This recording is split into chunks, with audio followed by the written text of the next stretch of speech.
So yeah, thank you everyone. Thank you everyone for coming to this month's FOIA Friday, especially on Halloween. I'm joined by two very incredible education reporters whose work I followed for a long time. Background about me is I used to work for Chalkbeat, also known as Civic News Company now. But working on the K-12 and higher ed education beat, and doing data and documents and things like that. So the ed beat is very close to my heart. We got Sarah and Neal, who are both from Hechinger Report. They cover a nonprofit newsroom covering education and doing an excellent job of it. I'll do a brief intro of the both of them. So Neal writes about K through 12 schools, focus on young people and their changing communities across the West. So that includes like the Colorado Plateau and then Pacific Northwest, or not Pacific Northwest, sorry, Arizona, Colorado, Idaho, Montana, Nevada, New Mexico, Oregon, Utah, Washington, Wyoming. So yeah, a little bit. Yeah. Easier when I talk to folks to say Montana down to New Mexico and everything kind of over. That's pretty solid if you're just Yeah. like yeah, Yeah. all the way over. Um, but yeah, so Neal will be talking about some of his very recent reporting, and we'll post links to that in the chat as well. And then we got Sarah. Sarah leads Hetchinger's investigative and data work, including reporting, writing, and editing of stories. Sarah joined Hetchinger in 2010 as an intern, and has covered K-12 since. I'm super excited for both of them to kind of share their expertise and really talk about the different things that they've encountered on the Ed Beat when it comes to not just FOIA, but also FERPA, which is pretty unique to education, and K-12, but also higher ed institutions. So both are kind of called into question frequently if you're requesting documents or data on the education beat, or from your local school or from a school district, or even records about like your kid, for example, or your kid's classroom. So that's something that I think would be interesting to share. So I don't know, Neal, do you want to get started talking about some of the reporting you've been doing? Yeah, I'll jump right into it. And thank you so much, Cam, for hosting us. Yeah, Hechinger, we really like to share what we do. Obviously, all of our stories are available for publication partners to run with, but yeah, we really like to share what we do with others. So thank you. I will share my screen. And I'll be focusing on a story that ran just a couple weeks ago. This started way back in March, actually, but typical my fashion, this story ran in October. But part of that was because of the long-term, very slow-paced records request I was getting over that time. So. This story started with, I'm based in Tacoma, Washington, outside of Seattle. And I don't cover Washington State exclusively. I often try to do fewer stories from here because it's just my backyard and I don't want to just write about, the place I used to work for the Daily. But this one, there was I was talking to a bunch of sources here actually for a story about deportation and how the aggressive federal enforcement of immigration laws were impacting students and families at schools. I had spoken to the superintendent near Moses Lake. There was a sheriff who was taking a pretty anti-immigrant stance despite the state's fairly protective laws. And so I was talking to superintendents there, and one of them said, "Oh, you should actually pay attention to what's happening in Moses Lake because of their Title IX transgender dispute right now with the state." So started poking around, saw these news stories, from the local outlets about what had actually happened. Some school boards, Washington is a very blue, very progressive Democrat-run states, and over the years, since 2007, and it had been a long, long history of the state increasing protections and civil rights accommodations for transgender students in schools. Um, and just living here, I knew that conservative communities and school boards had complained and grumbled and tried to protest over the years, but something was changing around March, and a lot of school boards, there was Moses Lake, there was Kennewick in Eastern Washington, Meade over by Spokane. I had just started seeing this constellation of school districts kind of taking these individual stances. Some of them were sending letters to Attorney General Pam Bondi asking for intervention from the state, telling them to follow these trans protection laws. Others were filing Department of Education, Office of Civil Rights complaints. Others were challenging the state within our bureaucratic system. So there was just this seemingly coordinated effort, all happening in these conservative places. I started talking to folks, and what we had tried to do originally with this story was going off of the school board meeting. I can't travel, 3, 5 hours to visit all these places. So I had started using school board minutes, meeting minutes and agendas, and recordings of the meetings to try to find folks who appeared at the meetings and spoke publicly. I hit a lot of dead ends with that. People Finder, our lookup wasn't really helpful. So I pitched, what if I go to, a fourth of these school districts? There were 25 or so, and I chose six and said, what if I put in records requests to say what was the conversation happening among the school boards? What was happening between the district council, the superintendent, that built up to this moment where suddenly all these school boards were taking this this movement. Um, I had an interview with someone kind of coordinating a parent right network across the state, and he had given me the sense that there were some more strategic coordinating happening among these school boards. So that's what had tipped me that it might be worth getting these emails. I also thought this is where I might see which parents, which students, which community members were emailing the school board saying, please do this, please don't do this. What was the community conversation like? So it very much was a casting the net wide, just seeing what we could get. And I will admit, this first request to Moses Lake is beyond messy. I sent this like at 8:30 in the morning when I was just like, my editor said, yeah, run with it. And I said, okay, I'll put in a records request. It is very, yeah, it's expansive. It doesn't make sense. I tried to do something with, yeah, it wasn't great. Um, and the response I got from this district was, we, on an initial search, found 21,000 responsive records. We're going to charge you about 1,000 something bucks. Um, Here's where you can pay.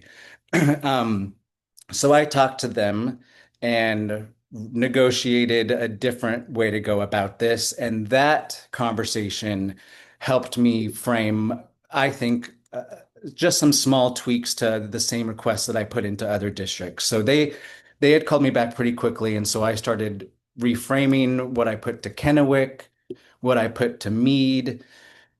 And again, this was a chance where Meade came back saying, we're doing what we can, but there's some caveats that we want to talk. They had said we're not getting exactly what you're looking for, and it's coming back with a lot of emails. So I reached out to this dude Todd. We spoke quite a few times over the course of this records request. He was very kind in the first batch to say, you're going to get a lot of newsletters, you're going to get a lot of email blasts from Hechinger newsletters would have been included in that if we had any story about gender, for example. So he offered to help me narrow the search to avoid a lot of that. Um, we discussed ways to remove identifiable student information, which I'll talk about later.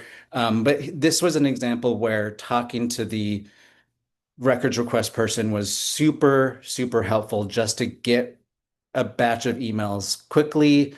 Um, and that one, we were able to talk more in depth about, I want to prioritize emails that happen sooner. So let's maybe get the month of March, then go to the month of February, and then go backwards. So we were able to talk much more clearly about stuff like that. The problem was this, and the story focused mostly on this third district Meade out near Spokane. They got me records very quickly. And they gave it to me in batches of each school board member and the superintendent. Um, the problem was it was a very unusable PDF that they got me. I couldn't control find in here. I couldn't copy, even highlight and paste. It was a really weird document. So that one alone, I wanted to correct and just be like, is there a more usable way that I can get these files? Um, but they also went pretty liberal in how they redacted stuff.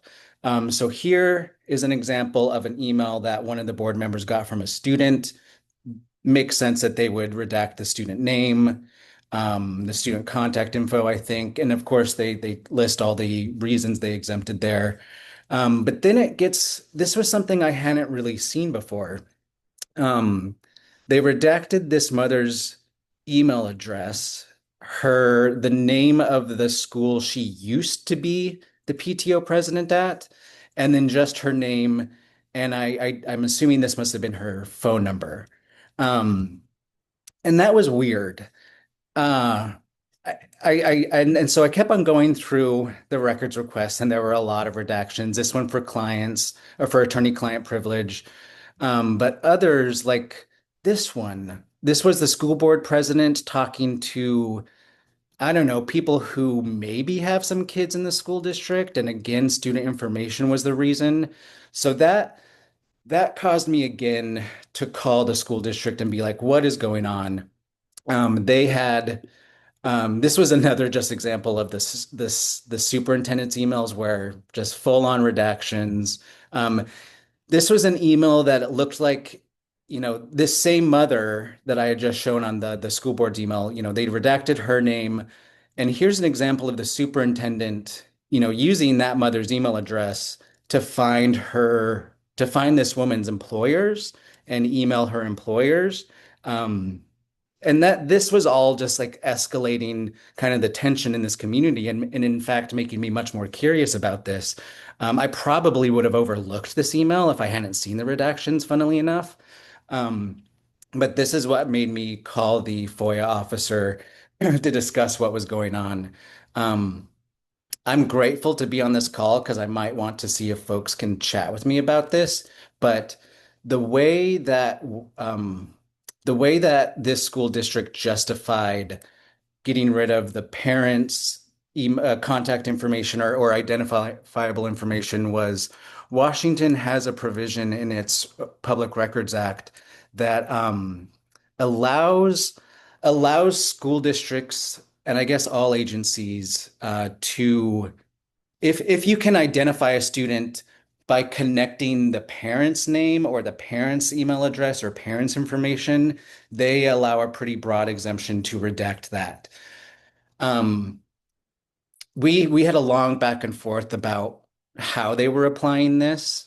I didn't pursue like contacting any FOIA experts or o Coalition of Open Governments or anything like that. I just kind of was a fly in the ointment of this. I tried to be a greasy wheel with this district, and it paid off because soon they did get back to me. As I said, well, I had said something like, I'm gonna ask about this and I'll get back to you. And then they got back to me first saying, we may have been a little over aggressive with this redaction. Here are the emails back. And they started making the PDFs at the same time, much more searchable and usable. But here's where I got, the different email addresses and names and cell phone numbers. And that's where I was able to contact these folks. Even the folks who supported the school board, I was able to talk to them and be like, walk me through, why did you contact them? What do you feel about how this is escalated? I spoke to that woman who the superintendent contacted her bosses. That became a long involved back and forth and fact checking before we ultimately decided not to include that in the story. We did include another example where a school board member contacted a mother's employers. So, this exercise and this challenging and really pressing on the school district got me I don't even remember how many thousands of pages of emails. But ultimately, no, hold on. Ultimately, in the story, this built directly into the copy of what was the exchange. Here's the headline news that happened out of that district, and then the conversations that were happening in an email at the same time. Um, it was, I can go into some of the fact checking that went into this after going back to the school board members, asking them to talk about how they talked to their constituents and to their students and families. Um, but yeah, this was a many months long process. I'm still getting records back from some of these districts. Um, I don't know what we're going to do with those, but yeah, happy to answer any questions and I'll pass along to Sarah. If I can stop sharing my screen. There we go.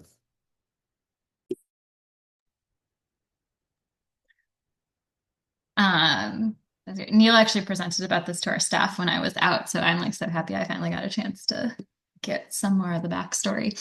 Well, Kim, do you want me just to jump into my stuff? Yeah, Okay. sure.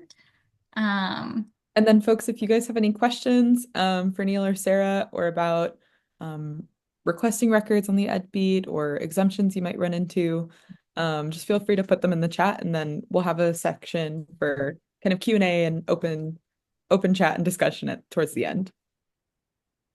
um, so I am going to talk about a project we did on school discipline that ran last spring. So a little older than Neil stuff, but hopefully still relevant. And yeah, I'm focusing on discipline data and records, but I'm hoping that some of the lessons would be applicable to other education reporting. But basically, a little over 2 years ago, our investigative team was talking about California was moving forward with banning suspensions for quote unquote willful defiance for all grades. Previously, they'd banned them in the lower grades and they were going to do it wholesale. And so that just kind of made us curious. We had like I gotta click on the right thing. Two main questions that we were wondering about. One was, okay, clearly like this is a thing in California, but like how big of a thing is it across the country? How many kids across the country are getting suspended for willful defiance or like other really subjective kind of vague categories like insubordination, disorderly conduct, these things where it's like, I don't actually know what that means in practice. And then yeah, that leads to the second question is like, and like, what is that? Like, what is a kid actually doing in terms of misbehavior for a teacher to label it something like that and remove them from the classroom? And so, skipping ahead really quick to the final product, the answer is kids, tons of kids across the country are being suspended for these type of things. It's like the most common bucket of exclusionary discipline reasoning, and the range of behavior that leads to it is quite wide, but can include a lot of minor infractions. So like pretty simple answers, hopefully noteworthy, but it took us a lot to get to this point where we could make these conclusions. So, step one was figuring out like how many states, one, have a category like this. Not all states do. And two, how many collect data from their school districts about the number of suspensions per like type of infraction. So some states just collect like the total number of suspensions from a school district. Some don't even really collect that. But some get it at a more granular level. Um, and we wanted to, when possible, dig even deeper and get, demographic breakdown, see if we could get it by district. So we sort of had like a very high bar for what we were shooting for, understanding that we probably weren't going to get that from every state. And in the end, we got information from 20 states and like demographic information from, I think, about half of those. But it really varied what we were able to get. So some places, to their credit, this was already publicly available. We just had to download it. It was super easy. Like I said, other places just did not have it. And then there were a lot of places where we had to request it. And we started without actually making formal requests. We started just by going to the communications office and saying, like, this is what we're looking for. Sometimes we would pull data that we'd already gotten from other states and say, like this, do you have this? And, sometimes with a back and forth with them, just being very upfront about what we were asking for, we could get it without having to actually go through the process of having a formal records request. Sometimes we did have to put one in. We did our best to be super consistent across all of the states with what we were requesting, even though we still ended up with a lot of apples and oranges, which I'll talk about, but like did our best to kind of mitigate that on the front end. And what we got back really varied. So like to give kudos, here's a good example. This was the data from Montana. It's beautiful. It's clean. Each row is a student. We have what they were suspended for, what type of suspension it was, their grade, their race, like super easy to analyze and get some information out of. They were the best. And then you have things like, I still don't know what this is from Louisiana. I have no idea to this day. I do not fully understand why they couldn't actually give us a true number of incident when you were talking about like thousands of incidents. I actually looked in my email because I know we had a good deal of back and forth with them about this, but another reporter was like the point person on that, so I couldn't find it. But they were very insistent that because of the way they collect data in order to ensure student privacy, like they just had these in like groups of 10, and that was the best that they could give us. And this is sort of like the most egregious example of data suppression that I have seen, but that is something that you run into a lot with education reporting when you're trying to get data. So FERPA, which I'm sure we'll talk about more, the idea is that if you have data that is such a small quantity, you could use it to identify an individual student. So let's say there are 2 Native American students at a school, and I, have data showing one of them passed state standardized tests and one failed. Like a person who knows anything about that school might be able to figure out which kid passed and which kid failed. And so to just kind of like avoid getting into a situation like that, what a lot of states will do is they will just suppress. It's usually 5 or 10 is their threshold. And so that's something like the more granular you get, right? Like as we got down into the district level, if we had like district and racial demographics data for suspension by category, right? At that point, you're starting to see lots of suppressions and like the data can get less useful the further down you go. And so, we, in a case like this, like we knew we were not going to get to a point where we were saying in the story, like 2.839, whatever, like very specific, exactly how many million suspensions we were talking about. So like we had a lot of back and forth with them and we decided like what we had was enough. It was really frustrating, but like we weren't going to get them to budge and we kind of had to let it go. The other way, and Cam, I know you've dealt with this a lot, if you have thoughts on this too, the other way I think about dealing with data suppression is like one, like, again, like talking to them, and maybe there are ways that you can adjust what you're asking for so you can get to those bigger quantities, so you can remove the suppression.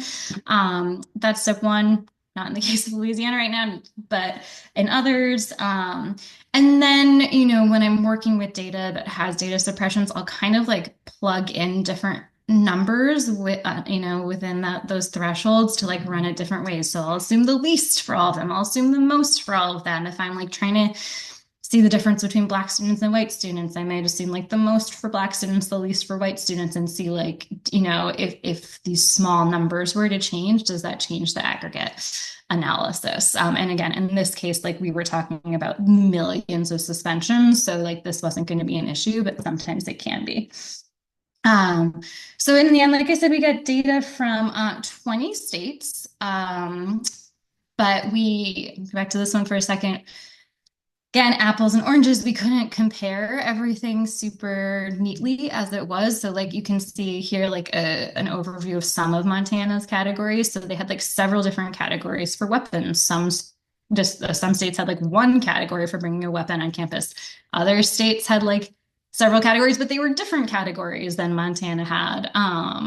They have drugs excluding alcohol or tobacco. Some states put all of those together. Like I said before, you have willful defiance, insubordination, disorderly conduct, like all of these things. And so, what we did was we went through and we looked for about like a dozen, sort of like umbrella categories that we could recategorize the states into. So here's one example, where the original state categories are in the first column, and then the second column is the things we renamed them as. And so it's worth noting, we worked with a couple experts on this. We talked to them in advance. We had them look over our categories. Like it wasn't us just messing around doing things. We talked to people who spent a lot of time with this type of data to make sure like what we were doing was at least somewhat reasonable. But this then allowed us to say some things. And, not only did we kind of tally up all of these suspensions for disorderly conduct, willful defiance, I keep calling them squishy. I don't think I actually like the word squishy is not in the article, but that is still how I think of them. But we were also able to compare those then to like any type of infraction that involved physical violence or anything that involved bringing a weapon to campus, like these much more objective, a lot of people would argue, like more serious infractions. So that was step one with what we did with the data and how we got it. But like we also wanted to be able to answer that second part of the question is like, what is actually happening in classrooms that leads to these suspensions? And in our reporting, like we were getting anecdotes from individual people, but wanted to be able to say something bigger than that, right? Like you don't want to hinge an article that's about like 2.8 million suspensions on like a story or two. So I went back to the data we had, especially states where we had district level data, and I looked for district that seems like they might be relying on these types of suspensions more than others. And I sent out over 100 versions of this request. I use Muckrock. I feel like I'm like a plant here, but that is really what we use for FOIAs most of the time here. And it was a super, super simple request. I asked for copies of incident reports for suspensions and expulsions for whatever the category was in that state. I started off asking for 2 school years, to Neal's point about like working with them and negotiating with them. This is one where it came back and the price was going to be, I forget what it was, but it was going to be more than, we had budgeted for this. And I asked, well, how many records would it be if it was just the most recent year? They told me. I thought it was still sufficient to find out what I wanted to find out. So I narrowed the request in that way. And I did a lot of that. I think with almost all the districts I ended up getting records from. I did it for 1 year, even though I originally had started my ask for 2. But so anyway, so I sent out dozens of these. The most common response I got was crickets, even with Muckrock's like every other week nudge, which I kind of knew would happen. There was like a handful of districts in Georgia that quoted me just obscene amounts of money, like $30,000, $40,000 for their records. And I, didn't really have the the energy to fight them on that. I have fought people on that before, but for this particular project, I was casting such a wide net. And some districts, I'm going to assume that like it was like well-intentioned and they just misunderstood what I was asking for. They just kind of like gave me their data, which I already had, but they would kind of like give me a breakdown of their data. Maybe they'd give it by school or something like that. And then they would say the rest were things that they couldn't share with me. And I got a lot of no because of FERPA. And to be fair, I actually think this is like a legitimate interpretation of FERPA, right? Like I was asking for educational records. I think I was asking for things where you might be able to identify a student. I'm not complaining about the districts that gave it to me, nor did I try to identify any students from those. But this was something where I didn't really feel like I had a lot of grounds to push back if someone cited FERPA, especially depending how the districts kept it. But I did get a number of districts who kind of just had a spreadsheet that would have like a very brief summary of the incident and like that's it. No like other identifying information from students. And I also got like this is an example from that Minnesota school district request. I also got like some of these like actual like incident logs. And again, like if they have decided this is a record that is not subject to FERPA, who am I to argue?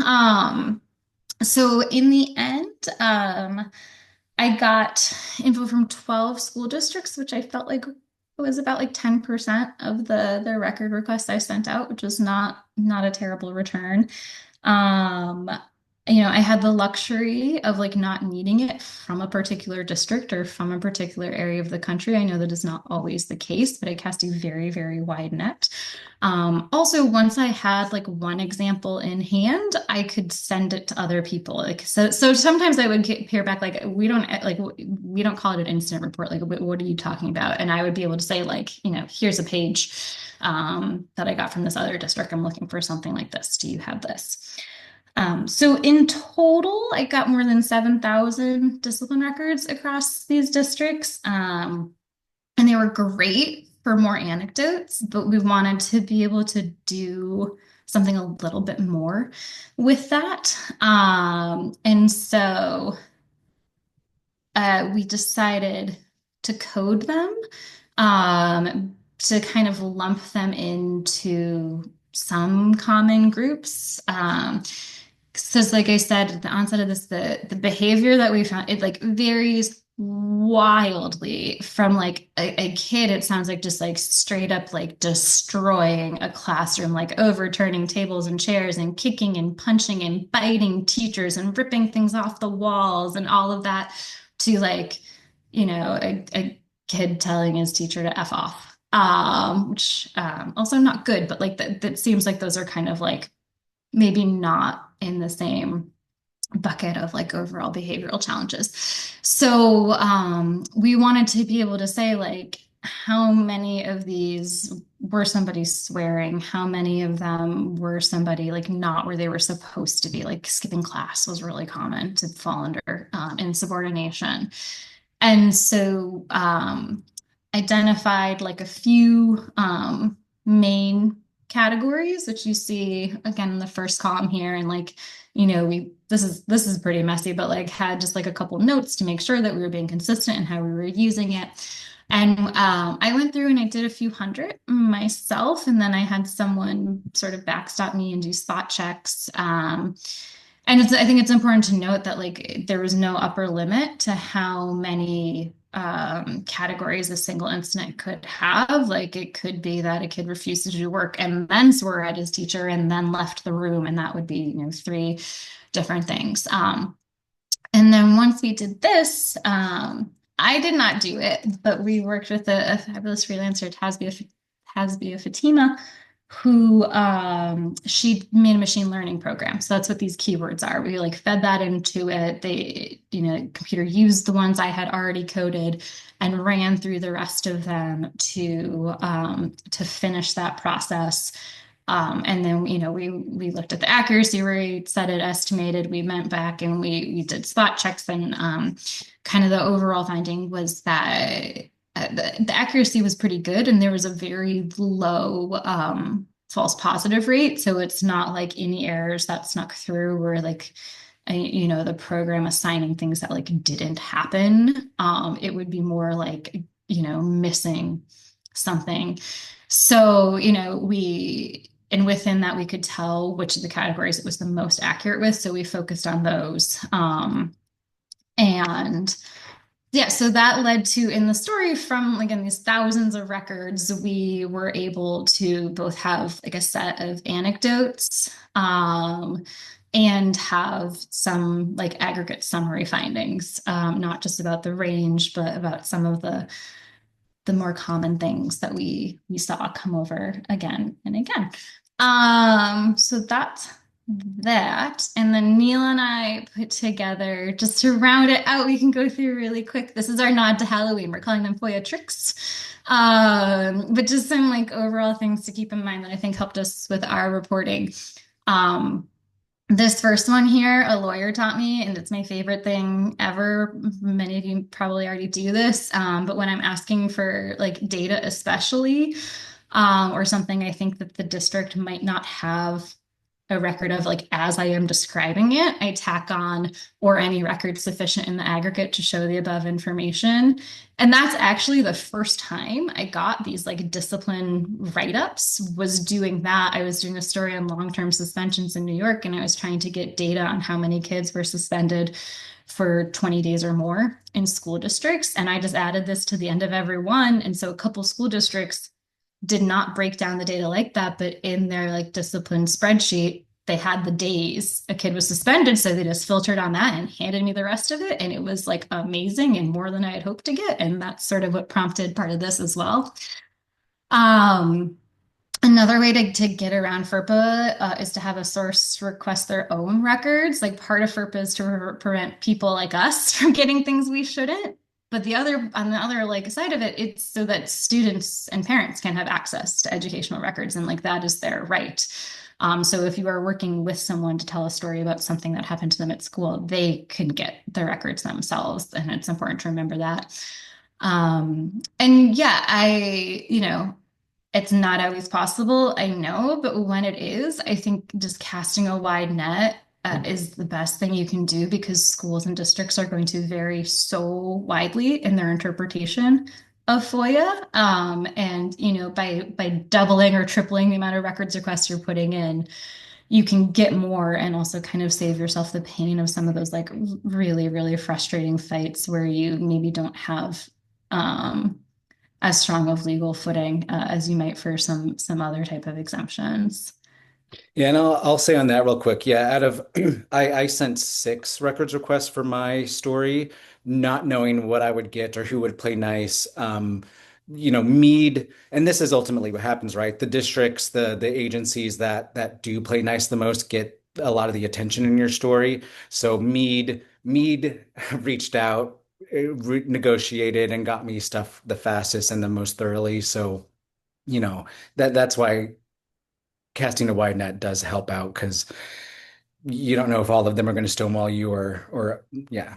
On the negotiation bit, I would just throw in there, like I mentioned before, if you're doing a long, like I put almost a year's worth of emails that I was requesting because this school board had been doing stuff for over a year.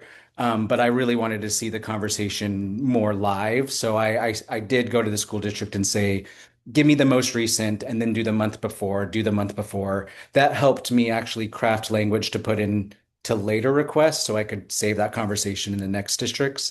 But you could also prioritize that by like, I want the superintendent's emails first, and then the school board, and then the district council. You can like layer different accounts and stuff you're going to be searching as well. Um, Something I didn't do for this story, but has helped out a lot, I'm sure this has come up before, is just requesting FOIA logs from the agency you're investigating. It's very likely, depending if it's a hot topic, that other folks are looking into this. It's a good way to see like if a disgruntled employee is trying to get their own records, or a family is trying to get their own records, if a lawyer is working on a case that involves the topic you're working on, that could be a really great source to maybe even attach to their clients. So looking at FOIA logs can really be super helpful. Something I do now, just to save the call or the rejection, is I'll just put this quote of please remove any identifiable student information from the responsive documents. Sarah has some thoughts on this, but it just saves them. It saves me from getting a rejection on that. And I can, I think in the example I shared earlier, maybe that opened the door to them over redacting. I don't know, but I find that at least saves me time, yeah, to not be rejected so much. Sarah, do you? Yeah, no, like I was telling Neil earlier, I file this under generally speaking. There might be instances where it's not true, but generally I think it's like at best it will help. At worst it's probably neutral. They were going to reject you anyway. But kind of getting ahead of that and being like, I'm not an idiot. I realize there's some stuff you can't hand over to me. I want the rest of it. Like as Neil says, just kind of like bumps you a step further in the conversation. Um, I also just recommend folks if you get stuck or like are new to FERPA, Student Press Law Center is really great on this.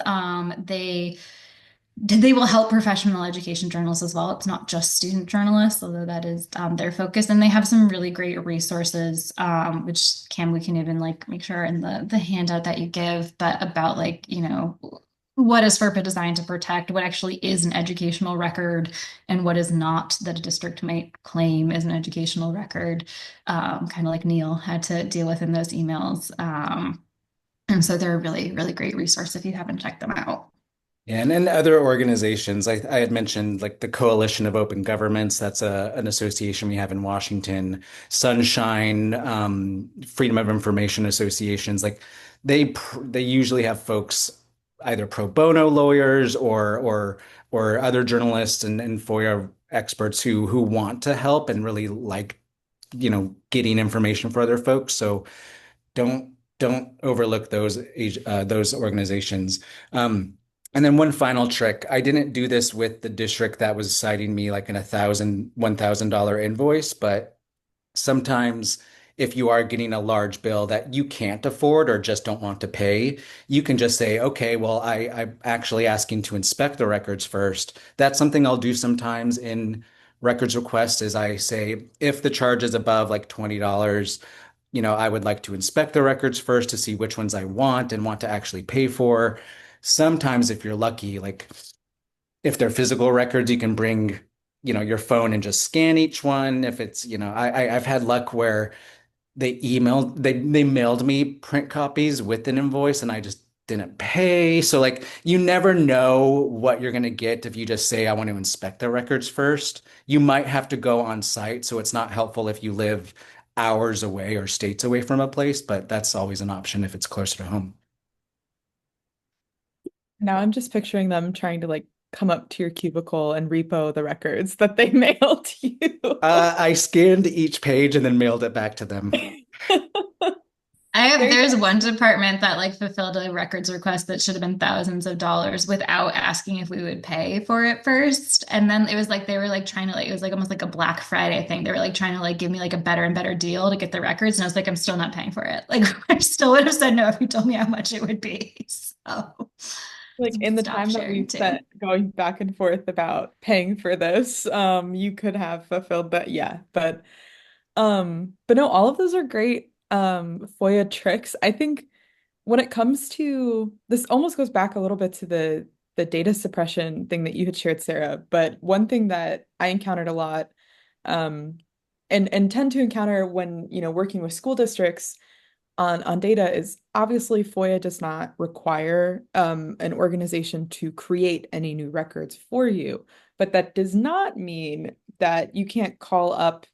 the data guru who's like, sitting in the corner and has everything unredacted in front of them and would be in charge of compiling those reports and talking to them and saying like, hey, like the product that I got, or say like this the CSV or like the spreadsheet that I got from the FOIA officer, or the thing that you released before, like all of this is suppressed. Like I think, for example, in Colorado, like one, and I could be misremembering this, I feel like it was 12 students or less, they would often suppress the data and it would just be like an asterisk. And we'd be like, okay, we'd get a data set and it's just like half of it is asterisks when it comes to demographic information for some districts. But yeah, really getting in contact with the people who are in charge of creating those records and saying like, hey, like I was talking with this FOIA officer about this, but um, would this be something that you could create? And usually as a sign of goodwill, I'll copy on like the comms office or someone onto an email, depending on the relationship I have, obviously, and um on the sensitivity of the ask. And then just saying like this is something that I'm trying to work with you. Like, obviously, we're all on the same team, right? Like, really just kind of pushing that, but enabling you to be able to get the records that you need without getting a denial for, asking a query or like, or yeah, or having them create a new record and then having it kind of circumvent that FOIA process or like using FOIA to get at that point. But but yeah, those are some good tricks. I also love referencing on the topic of FOIA logs, like taking it a step further, using the reference numbers that they give you and saying like, I want, instead of even just like giving them the language that's been used, like saying like, you released this document in this reference number right here on this date, like you already have it on the docket, like send it over. And that's something that's proved to be pretty fruitful as well. Um, and this is something we're all familiar with on the Ed Beat, but a lot of data and documents get released on schedules. And so one thing that I've done with different schools, especially like, even Chicago public schools, right? Like big districts, is like creating a calendar and then, backdating it and saying like, okay, I know I can't file a request. Like they're not going to send me data that hasn't been publicly released yet that isn't ready. Like I can't request a document that doesn't exist. But then being ready basically and just like chomping at the bit and waiting for them um for when they tend to release those documents and then saying like, okay, filing the FOIA today, like I want this document that I know will be released. I know for data, I've done that where I've requested the same data set like every 2 months or every 3 months in order to kind of get a good point of reference for that. And it's proved to be pretty fruitful as well, which is good. But yeah, and you can point to the reference numbers from before. Um, but yeah, I mean, are there like, is this something, some of the, obviously the student privacy protections related to FERPA, related to those denials and things, you mentioned like the the stories that you both reference like span different districts, span different states. Have you found in your experience that they tend to be pretty universal across the board, regardless of the state you're filing in? Or are there, yeah, is it kind of like the wild, wild west when it comes to student privacy redactions? I'll real quick. I've worked in just a few. I physically worked in a few states, covered 10 different ones now, and I've noticed there seems to be a culture within each state of whether like school districts in Washington aren't really too helpful with records requests, but in Texas, where like the AG kind of works, or at least used to. The Attorney General's office used to work with and be on behalf of requesters. Like school districts were much more like, oh, okay, we'll help you before we get the AG on our back. So, it might depend on the context where you are. Yeah, I think I think that's right, Neil. And even within a state, it can really vary. But like, for instance, like all of the states in this project that charge me ridiculously high amounts of money, they were all in Georgia.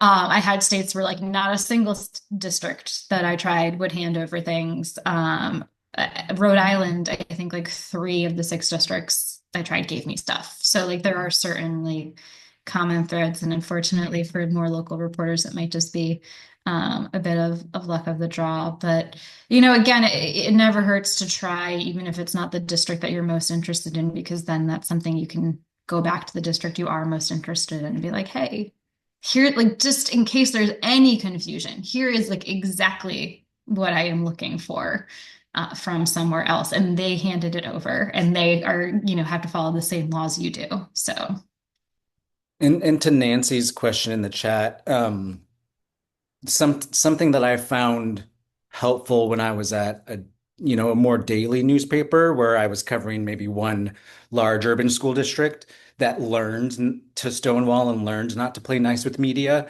using a contrast. So if Seattle Public Schools is on lockdown and not answering any questions or giving any information, right next door Bellevue gave us all of this, and look at all the information and transparency this local government's providing compared to really awful, sneaky private Seattle. Like, you can bounce these off of each other if you have one district playing nice, and the other, sometimes publicly shaming. Sometimes the story is the refusal to release information, right? So that could be a story on its own. I Um, love incentivizing good behavior. Positive reinforcement training, but for public agencies is, I think, the way to go. But yes, we've got like 5 minutes left, so maybe some of the questions from the chat. I know hmm. that Lisa had a question for you, Sarah. Were you working on this story Yeah. primarily, juggling it among other obligations and deadlines?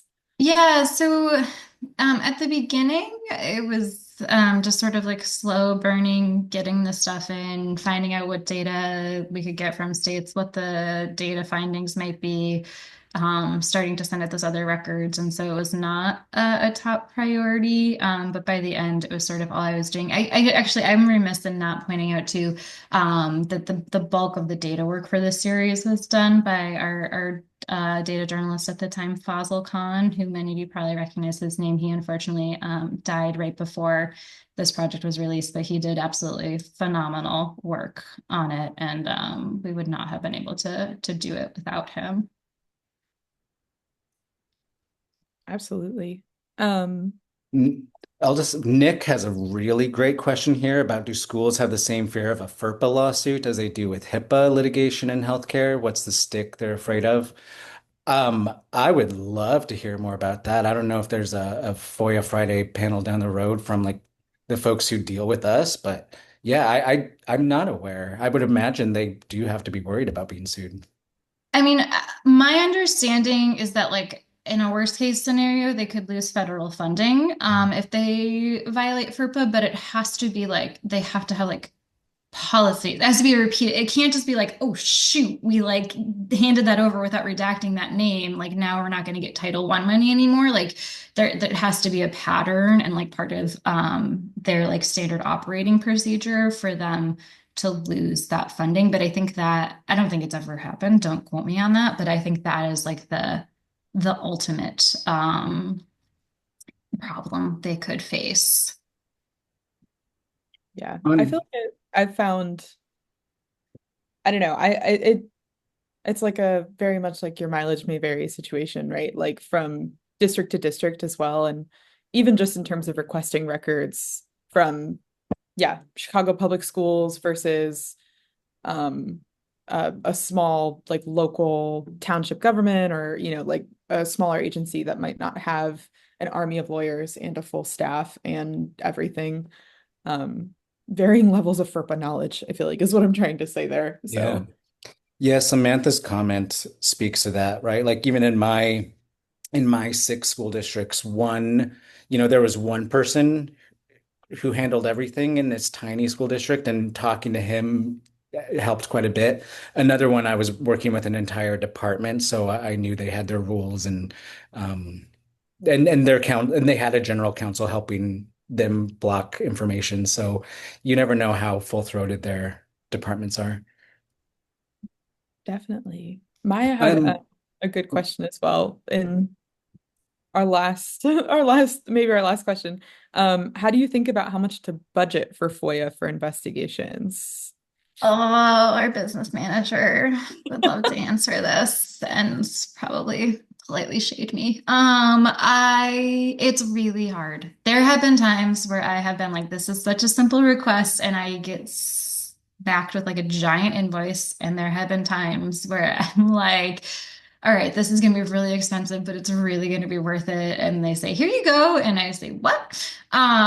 So, I kind of think about it like, based on like how wide of a net I can cast. So if it's something like this, like I don't think we had a set budget, but we had like a certain amount of money that we had to spend by the end of a period. And I was like, okay, well, like this is I'm gonna try to spend this down as much as I can. And so I was able to sort of like again, like I didn't want to like overly pay for things. It was really clear I could just get 1 year of records instead of two and try to get them from more. But like I was a little bit more willing to pay for things, knowing that we had that budget. Other times it's like, let's get the record, like it's like a handful of really specific things I need. Let's get the requests in, see what they come back at, and then like look at our funding situation and decide. So I don't really set out with like a like set budget, but like for each thing, but we do have like money set aside for this and can deal with it on a case by case basis. And then to Nancy's comment real quick in chat, you can always ask for an itemized breakdown of the charges. Sometimes they'll just give you a flat fee and then or a flat amount. And then if you ask for the itemized, they'll be like, oh, actually, we lied. It's going to be 45 instead Yeah. of 4,500. Mhm. So when they have to justify themselves, they might backtrack. Um, and then oh, there was something else about money. I forget. Um, if I can I sneak in one more answer to another question, Kim? I'm just like going rogue here. But Nancy's question about a follow-up story. So we did a story about racial disparities. No surprises. Black students were more likely to be suspended for these like subjective things, even more so than they were more likely to be suspended overall. Same thing for students with disabilities. So we did that. We did another story looking at attendance related suspensions because we've done work on that before. And we did one about it didn't quite fit with the main series, but we couldn't ignore it. There was like in some states this massive other category, and it was often if they didn't have like an insubordination category, other would just encompass so many things. So we did that. So we looked at a few different ways, but I will just say like this data, if you look at the story on our site, you can see the 20 states we got it for. If your state's not in there, you can look at it's perhaps it's just because they didn't have one of the categories we were looking at, but they still might have it broken down somewhat. And like, I do think it's a gold mine for reporting opportunities, especially as we see a rise in reported behavior problems and a rise in discipline as a result following the pandemic. So I think there's a lot more that can be done and would love if other reporters uh, took it up. And I'd be happy to chat more in depth about reporting on the subject beyond just like the data work at any time.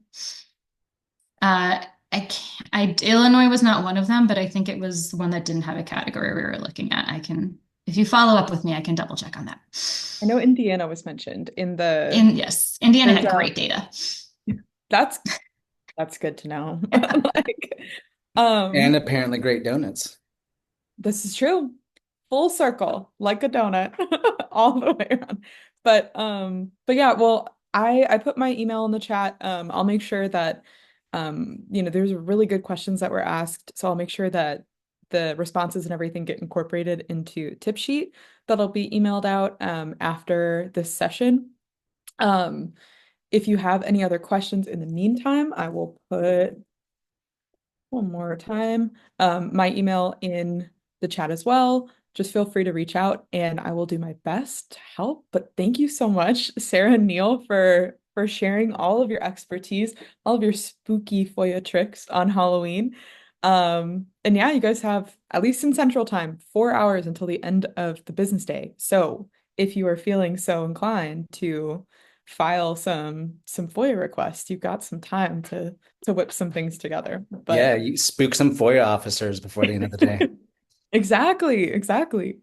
But yeah, thank you guys so much for coming out for FOIA Friday and yeah, next month will be less spooky, but hopefully still just as informative. Thanks so Thank you. much, Kim. This is like my favorite topic. So please feel free to contact me if you have more questions. I love a good FOIA fight. Yeah, love to brainstorm with folks. Have a good one, y'all. Alrighty. Bye, everyone.